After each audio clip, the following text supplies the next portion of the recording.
man ik mee wakker gemaakt. Ik weet hoe laat was het.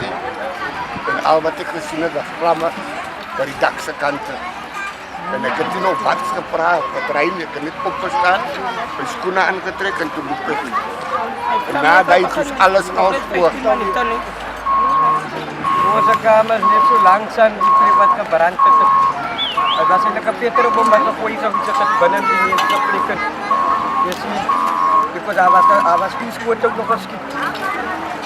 En daarna, wat ik mij wou opmaak, is het vlammen klaar met mijn TV. Dus daar was hij nog kans nog op wat te zijn. Daar was net kans om je baby kunnen uit te krijgen. En hij dan maak, laat ons nog recht goed te kan gegeven te because petrol is een baie van een vlambrand. Because die nieuwe waar die vuur begint, dat is een stoofje wat hij kan branden. Because de krag is af. Hij was op pad om te gaan zoeken voor een kees.